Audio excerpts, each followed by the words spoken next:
All right, welcome to the Vault. Today's guest is the CEO and founder of Reach TV, which is in 84 airports around the United States and Canada. Reach has over 550 million video views and counting. Welcome, Lynnwood Bibbens, to the Vault. Thank you very much. Happy to be here. Oh, we're super happy we got you on, and we wanted to know, first and foremost, we're going to just cut right into the journey. We wanted to know how you went from selling Cutco knives to becoming a entrepreneur. Yeah, well, Cutco knives was a great learning experience. You learned not only how to go through rejection and how to create leads, but you also learned how to create a business model. And in Cutco, not only did I do my first year $15,000 in sales, I immediately went into a training program, and the following summer I opened up my own office. So you learned how to negotiate a lease, you know how to open up the business, you know how to run your accounting and your financing. So you got a crash course on how to launch a business. So Cutco Knives was a foundation of knowing I could be an entrepreneur and knowing I wanted to work for myself. So all this happened when you were in college, right? Yes. And so since then, you've started up many different companies, and you've sold companies. And just recently, you started to get into the airport market, let's call it. And one of the great things about airports that I've heard you say is that, you know, there's been a transition to make airports into destination locations with fine food and dining and even shopping and retail. How does your company now, Reach TV, kind of fit into that equation? Because we're piggybacking on that as being a place for positive, uplifting, lean back content where you can relax. You can find out cool things about where you're going, destinations around the globe. We have our content. We're the first linear television network, all short form. So what that allows is a traveler to really relax. And if you know what, you don't like this one, in 6 to 10 minutes, you're going to get a new show. So that's a time where you can really kind of lay back, watch stuff. It's the old version of when we were younger, the water cooler. Everybody wants something to talk about. Well, in our hour, you're sitting in front of our screen, instead of looking for that one, and I love Oprah, instead of 1 hour of Oprah, we give you 6 shows. Well, and 6 different topics to talk about. And that's ideal because, like you said, you do have a captive audience, but then if they're running to their next flight or they have to do something, they don't have a whole hour, as I saw, you know, on one of your interviews, to watch, like, let's say, Law and Order. But my favorite show, by the way. Yeah, I love that show too. I love that show. But they could. How would you make a show like that bite size? Well, you know, the funny part is I learned at a meeting, and Dick Wolf happened to be at it, that Law and Order was actually law and an order. And the law was really only 30 minutes. So if you really wanted to, we did it recently with A&E. We did a show called Work in the Room. And that was a typical 30-minute show, but we broke it down into 4 episodes, short form. So it was the meet, where they got to meet the designer, and then they found out what the project was, and then the actual work, and then the reveal. We broke it down to 4 different versions. And so as your viewer, you're getting these 8-minute episodes, 7-minute episodes. And the great part about our network is you can go to reachtv.com, type in that channel you're watching, and watch it on your phone as well. So if you really like a show like that, you could just go to our website and watch the entire series, 12 episodes. So I think, you know, one of the great phrases that I heard you say is snack and binge, which is what you guys do. Can you elaborate on that phrase? Yeah, because, for example, just using the last example, that first 8 minutes is your snack, right? So we give you, every hour, we give you 6 snacks to kind of jump around on. So we'll jump from national news to an original series like Where Hollywood Eats to update on music. Then we'll do a fashion thing. And then, so if you get that same hour, you got news, sports, fashion, business, all in 1 hour. But if you liked one of those shows, so you got a snack of it, and now I want to go watch the rest of it, you can go to reachtv.com and just binge. And furthermore, I think that's the habit of people, new viewing habits of all audiences. Because as the older I get, I try to adopt what the younger people do. there's a either you're just kind of casually watching, or we're all binging. Like I'm binging right now. One of my favorite shows is Succession. And like I didn't watch one. I'm actually excited that I got to watch a whole season at a time. It's like, so you're seeing a lot of people's viewing habits are your quick snack in your time or a binge. So as a content creator who could potentially be on Reach TV, would you recommend someone, like you said, who has a show that's maybe in 10-minute increments that also could be long form, maybe that is also a visual style show so it can transcend language? I also had heard that you had mentioned that you also try to cater to different geographies depending on which airport the content plays in. What are some of the other things that you look for in the content when you're trying to bring them on to Reach TV? Well, a couple of things. Number one is there's a science back to from all the technology in the world I've been into. We learned a trick way back when it was just online selling stuff is you want movement. So one of the things that we always have is every 7 to 10 seconds, something on our screen is moving. The upcoming, the ticker, the time, there's some movement. And then when we do stuff, we have closed captioning on every single thing. So even the captioning gives people some eye movement and keeps them engaged. When you're doing a talking show like this, one of the things is making sure we have cool graphics, cool updates, little infographics. And then for some of our shows are very visual already. So we have somebody in a race car talking about how they build a team. It's just visually stimulating. When we do surf stuff, it's just visually stimulating. We are shooting a show that I find very intriguing from a fantasy sports background, where you have the ability to have, they're doing fantasy, but they're also telling you by position. So they're, instead of a traditional 10-minute show, it's 2 minutes on quarterbacks, 2 minutes on running backs, 2 minutes on defenses, 2 minutes on kickers, and all the different things you could do from a fantasy perspective. That show runs as a full 8-minute block, but we also run it as 2-minute increments throughout the other hours. So you take the same show and we use it as its own show, and we use it as in between as we transition from show to show as well. So there's a lot of creative you can do because you're doing short form. You can have a lot of fun. That's what we like, the energy of our network. The energy. Yes. I love it. And what's really great is, like you had mentioned, it's also the bite size is great for the social media. Like Instagram TV. You can repurpose horizontal content into vertical content and have it be mobile optimized. And nowadays shows are kind of using, like, I'm a big UFC guy. I see how they and even the NHL, how they utilize their main content, but yet they repurpose it to the other platforms. And I'm a big UFC. I'm a boxing guy first, but then I'm now transition. We have a show called Fight Night, where we focused on, like, instead of the fight, we wanted to know the person. So we spent a day with fighters, and we have a new series coming out around that with champions that we're doing, where we really get to know them outside of the ring, but in preparation for their fights. So I'm a huge, combat sports. I just love it. Yeah. And there's always something interesting about learning who the person is. And our audience, when you have that, when you can take a champ, but go to the human side of them, that's really interesting to our audience. So, it's fun. And that's what we're doing right now. We're getting the backstory on this champ right here, champion of industry. So, what's kind of interesting is I have a background in digital signage, and in some ways, Reach TV is kind of like digital signage 2.0. Can you kind of talk about that? Yeah, because digital signage in its original format is to get messaging in places that you're already aggregated. We're taking that messaging and turning it into an entertainment network inside of places where people are aggregated.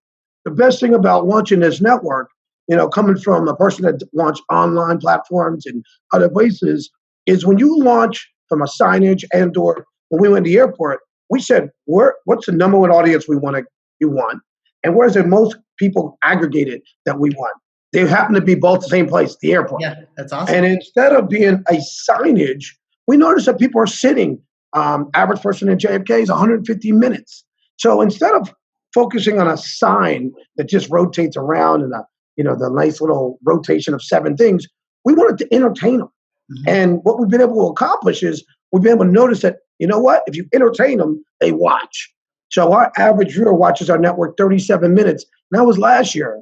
We expect the new report to come out that number is closer to 58 minutes. The average viewer is watching our network. So we take that responsibility serious. I mean, our goal every day, we're programming. We focus on original content, which is about 30% of our content, where we either produce or co-produce. We focus on licensing the right content. And we also focus on getting experts or, subject matter experts as partners. So A&Es and the big companies and the NASDAQ to do business stuff and certain things like that. Entrepreneur magazine to talk about entrepreneurship. So we're really focused on how do we help our viewer and how do we entertain that viewer and give them things that they want. Because they'll watch. How do you measure the analytics of like that passive viewing experience? I know online you can measure it, but how can you do that in an airport? So, I mean, obviously the big one is Nielsen. So Nielsen has been doing the great part about airports. They've been studied and tracked and measured for the last 30 years. So there's from ACI to port authorities to airport traffic. There's cameras everywhere. So the tracking inside of an airport is very detailed. And then Nielsen does a tracking where it's a recall rate based on viewership and people are surveys and people meter, they call it. And now that you even have technology, since Signage, you have technology that now can measure not only your mobile device IDs in a location, but how long you're in that location. Okay. So we partner with that, so we know exactly how long you've been sitting there. Dang, a little big brother, but that's pretty awesome. Yeah, well, that part is how do we know what to program, right? So if I know you're there for an hour, I may program something different than if you're there for 5 minutes. So if you look at that, for example, we have a newsstand TV product that we put inside newsstands and kind of duty-free type shops where the dwell time's a little bit shorter, but crazier part is it's over 12 minutes in dwell time in a newsstand and over 24 minutes in duty-free. So we still have a responsibility to give you great content, right? But it's different than our restaurant bar content where you're there 60 minutes. So we always know how to program. Some things are 90 seconds, 30 seconds. Some things are 2 minutes to 4 minutes. Other things are 8 to 10 minutes. So we're very cognizant of that. What I love about your business model is you can have in the duty-free store, hey, buy these Tumi suitcases like you were talking about, or encourage them to buy local, which is interesting because it's very like what's the word? Just targeted, I guess is what I'm trying to say. Well, it's also you're making everything relevant to who that customer is and where that customer is. So you're able to at scale personalize and customize and normally when you kind of drill down that far, you usually get a small little audience. We happen to be in the one place where there's massive scale. When I first heard about airports was 2012. And when there was a whole meeting on how to make them into destinations. And what the thing that intrigued me the most, and it didn't come into the end of the meeting, was at that time, the top 50 airports had done $9.9 billion in revenue. I said, hold on. Now on, start the meeting with that number. And that intrigued me. And I wanted to understand how that happened. In 2017, that number grown to 18 billion in the top 50 airports. Wow. So when you look at that type of growth, and they're projected to double in the next 10 years. So you start looking at the doubling of this, the dwell time expanding. You talked about it earlier. You got every top chef that's on any network has a restaurant in one of these on our airports. We have top chefs. We have Shake Shacks. We have wine bars, caviar bars. You're at a place where it is actually, we go early, me and my wife. Nobody wants to stress of travel anymore. So we're going earlier, which means it is more responsible for us to entertain both my wife and myself when we're sitting at a bar. How do you do that? I have a question. Have you ever entertained the idea, and maybe you already are doing this, like you go to those Shake Shacks and say, hey, we can make programming that's maybe not so heavy hitting, but that still pushes people to Shake Shack for you, almost like a show built around their brand. Do you do that at all, or? We do all kinds of shows. Like, for example, what happens is people have their preferences of where they are in an airport. So as we work and market with the concessionaires, what we're able to do is, in a Shake Shack, you might find out the special from watching a screen. And you might find out that there's other things you could do with Shake Shack. So a lot of the companies that own that Shake Shack may also be the same company operating the newsstand. So what we may say is, while you're in that Shake Shack, hey, pick up this mag and your water before you get on your flight. So we do stuff like that because, exactly. See, it's our job is, how do we entertain that traveler, and how do we help that traveler along their way in their journey? So whatever that we can do to do that, I'll give you the one thing that's really important. The concessionaires operate all these restaurants you see. So there's probably 15 major concessionaires that operate all the locations you see in the 84 airports that we're in. There's basically 15. We have partnerships with all of them. So that allows us to do messaging that'll go across multiple locations. We work with airports to figure out what's the best way to help that person in their journey. Like in Philadelphia, for example, on our screens, you'll be at a restaurant bar, and we'll pop up, right before you get on there for your Starbucks, it's at B whatever, to get you tell you exactly what a Starbucks is. So you can grab that before you get on the flight. So we're very much in tune with that customer journey. Yeah, and I remembered hearing that even let's say I was taking a flight to Hawaii, the TV near there would have great Hawaii programming to get me in the mood for that next city or something. I mean, we have, one of the things that we did when we launched a company in April 16 is we spent 6 months building our tech stack. And the reason we built it is, me and my co-founder and partner, Ron Bloom, we were looking at how do we recreate a television network?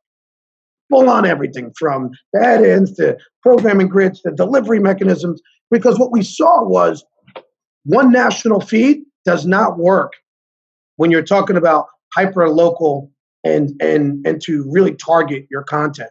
So what we did is, we can push a button and deliver nationally. We can push a button and deliver by DMA. We can deliver by airport. We can deliver by terminal. We can deliver by location. We can deliver down to the screen. By urinal? Just kidding. We're not on the urinals. I heard about that network. We didn't. I've never bought into that, but I did hear there was a network in urinals. I actually was at one, and there was sports, and I was like, "This is great. I'm not even missing the game. It was perfect." There you go. And then I'm just not there yet. I'm not there yet. There's a whole other market for two-way mirrors too. I did those way back in the day when who was that with? I think it was Panasonic that we did that with. They had the mirror, the TV in the mirror. It's kind of cool. That's funny. So I know you're going to be growing in all these different ways, but is one of them in planes? I think naturally the airlines are coming to us, and to our other partnerships, we've already started to expand out into lounges. So if you go into a Virgin Atlantic lounge, you'll see us. And if you could just imagine, all the other different airlines are coming to us because there's a couple of different reasons. We're going to go on planes because it's natural. We're going to grow on lounges. We're going to grow globally. We already have the contracts. What about hotels?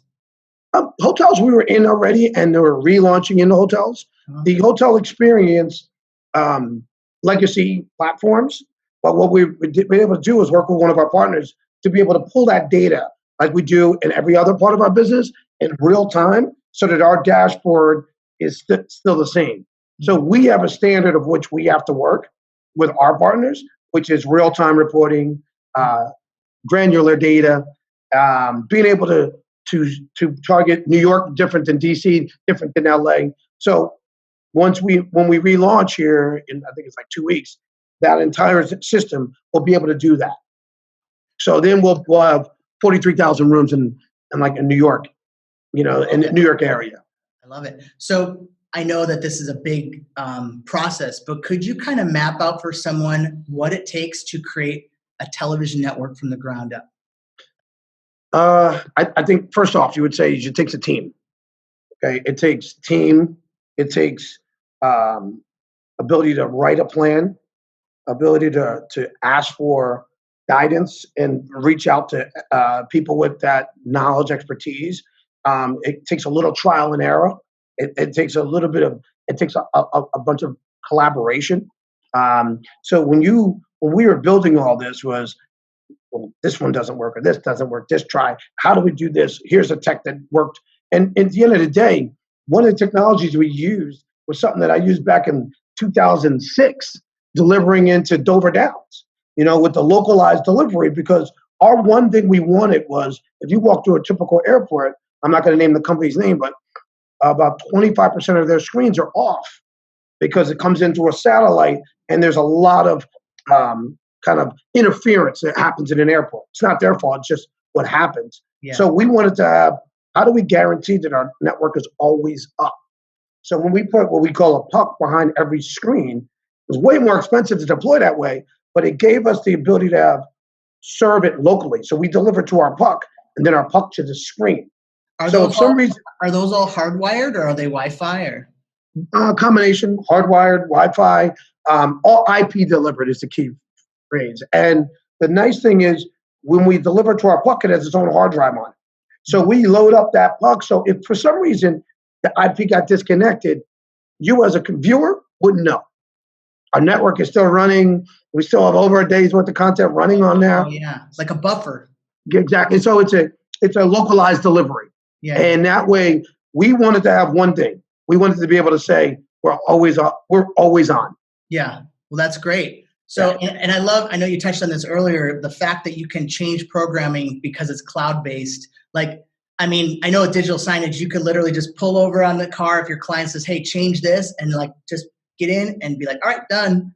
I could do it from my phone now. I love it. If I took a picture of what we're learning right now, I could post it and put it. If you were walking through Newark, I could do that right now. So that's like the ultimate God remote control. When you're in the airport, you're like, watch, I'm going to change every TV in this terminal. Bang. I think right now we program, because of the customization and each different partner, we program every day 128 different variations of channels that are deployed across our 84 airports. So it's not that many. No, not that much work. Not that many. Well, let's go into the social media here, because I have some people who are following right now that have some questions for you. So the first question is, let's see. Why are building teams and disrupting business so important to you?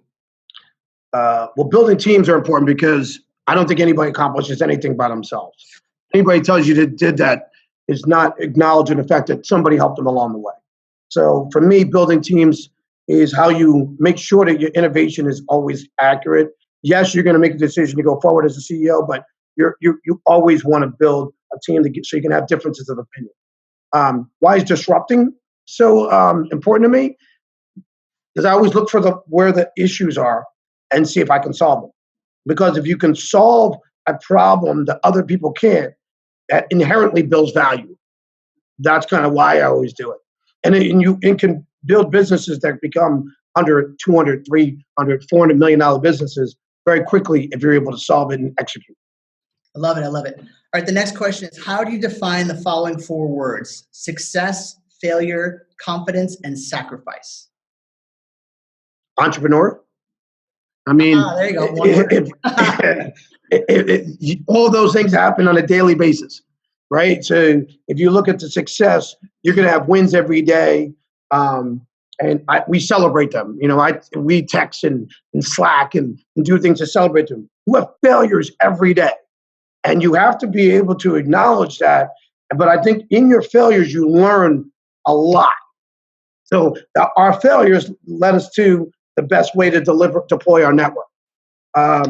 Sacrifices, I mean, you have sacrifices from team, you have sacrifices from family, you have sacrifices from time. Like the one thing in life you can't get back is time. So, when you're building businesses and starting companies, that's not a 9-to-5 job. And so you have to have buy-in from your family and friends who understand that you're going through that process. Yeah, it's important. And what was the last word? Confidence. Confidence is always built from many successes and failures that you overcome. So your confidence comes every day. You build on it, you build on it, you build on it, and you kind of take those steps in. And at one point, way back in the day when we were doing Cutco knives, I got a quote that said, "Fake it till you make it." Right? And while I've abbreviated that, sometimes you just have to have the say, I'm going to do it. And trust that you are going to build a team that's going to help you get there. I love it. I love it. All right, let's go to the next question. What is your biggest personal and professional challenge that you've ever had? Professional challenge, biggest professional challenge I had. Yeah. I think I tackle those every time I launch a business. It's always been, can you really accomplish what you're trying to do? You know, and I'll probably go to some specifics. Delivering the IP into a very difficult environment at the airport was our number one challenge in the beginning of launching Network, right? On a personal level, I think personally, it's losing people in your life, right? And then how you take that loss and then live inspired for them and because of them. And that took me a process of doing, because I lost multiple people when I was younger, and then not being angry and appreciating the time you did have with them. So if you, from a personal, that was the biggest challenge I had to learn and grow from. Okay, the last social media question is, what advice you have for someone who is trying to build a TV network? You kind of touched on it a little bit already, yeah. but I think if you're building a television network, ask yourself, what audience are you trying to serve? And then I always tackle things from the customer experience first and then build backwards. I think a lot of people are building things. If I could just say a blunt statement, I see a lot of things being built with no cognizant thinking of what the consumer is thinking. Mm-hmm. They're saying they're in the mindset of, if I build it, they'll come. I don't believe that. Well, and now with all these different fragmentation of this market, like Netflix was the big player, but now there's Disney Plus coming and Amazon and Hulu. How do you kind of compete in that world? I think I'm a compliment to all of those people. I think that what's happening is more and more people going behind a wall. I become that ability to show you something that's behind a wall. So a lot of the companies you just mentioned are coming to me to partner, because at the end of the day, look at all those different services. Look how much great content's being built, but nobody's seeing it. At the end of the day, I always say this quote to keep our team on track: content is king, but distribution's emperor. So if you don't have that content seen, I've seen some of the greatest content ever that nobody else has ever seen. I'll give you an example of a show that I absolutely love, and it has a great distribution, but it didn't get a lot of on-air distribution. It got a lot of in their app. There's a show called In Treatment by HBO. I love that show, but I'm like, I have this conversation. There's not many of us who saw all of that show because it didn't stay on HBO's cable network. But if you want an HBO Go, just something I inherently loved. If more people were exposed to that, more people would watch it. Yeah. All right, I got a next segment for you. So I know you've answered this in other interviews, but maybe you can give us a different answer. Would you mind speaking to the camera as if you are speaking to your younger self and give yourself some vital advice that you wish you would have had back in the day? To yourself, like speak right, like this is a time machine. Time machine. Hey, you're going to do just fine. Don't worry about all the stuff that you think is going to trip you up. Failure's fun. Learn to embrace that. And then also enjoy the entire process. Good, bad, sideways, different, doesn't matter.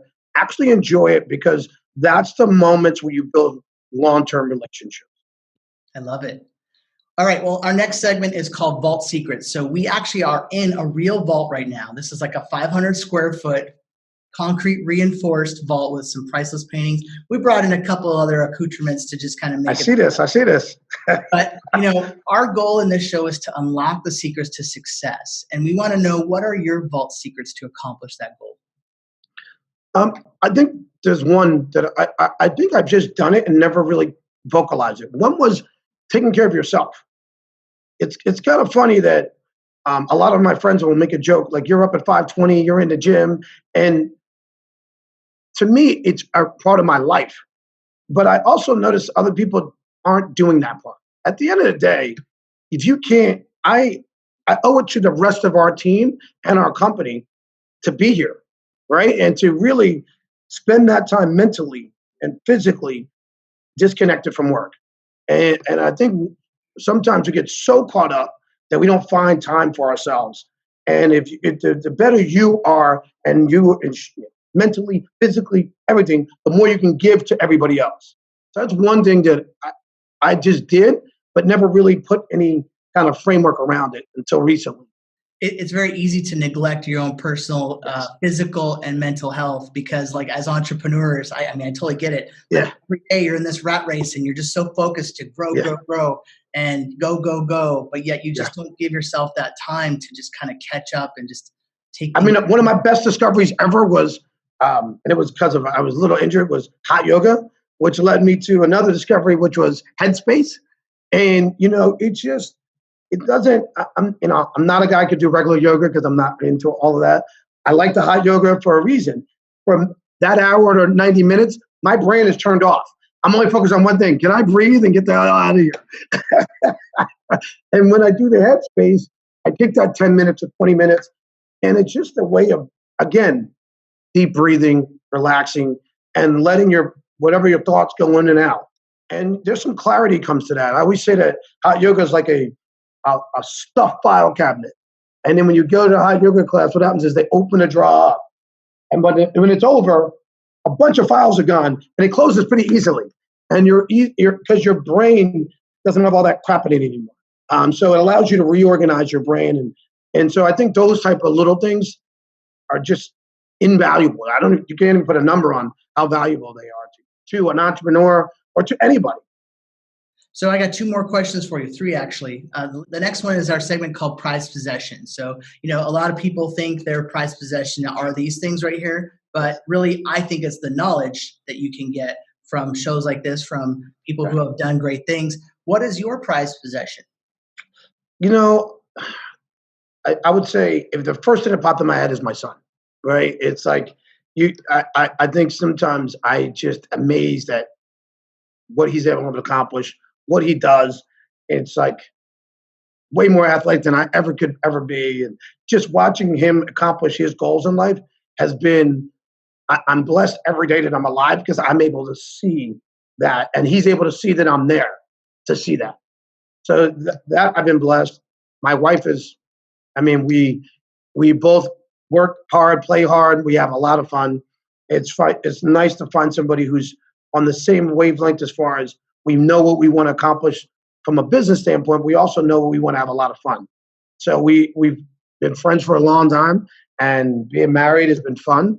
And everybody has challenges and running around, but we just do it with so much passion and fun that I just feel most of the time I'm usually just really thankful.